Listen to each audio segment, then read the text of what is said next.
ભરૂચના જંબુસરમાં રખડતા ઢોરના આતંક જોવા મળી રહ્યો છે. જંબુસરમાં આખલાએ 70 વર્ષીય વૃદ્ધ પર હુમલો કરતા તેઓને ગંભીર ઇજા પહોંચતા સારવાર અર્થે ખસેડવામાં આવ્યા છે. ભરૂચના જંબુસરમાં રખડતા ઢોરનો આતંક યથાવત રહ્યો છે. જંબુસરના ખાનપુરી ભાગોર વિસ્તારમાં રસ્તા પરથી પસાર થતા 70 વર્ષીય મૃતુજા સૈયદ નામના વૃદ્ધ પર આખલાએ હુમલો કર્યો હતો, જેમાં તેઓ ઇજાગ્રસ્ત થતા તેઓને તાત્કાલિક સારવાર અર્થે ખાનગી હોસ્પિટલ ખાતે ખસેડવામાં આવ્યા હતા. વૃદ્ધને આખલાના હુમલામાં શરીરે 6 ફ્રેક્ચર થયા છે. હાલ તેઓની સારવાર ચાલી રહી છે.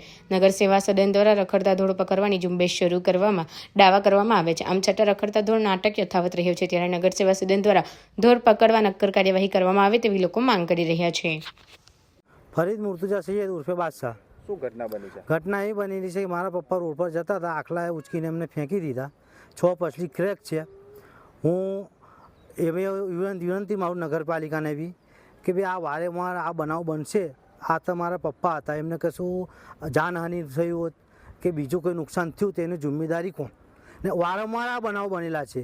એવું નથી કે ચાલો મારા પપ્પાના એકલું બનાવ બનેલું જ છે, બીજા લોકોને બી બનાવ. આ માલિકો કોઈ ધ્યાન આપતા નથી.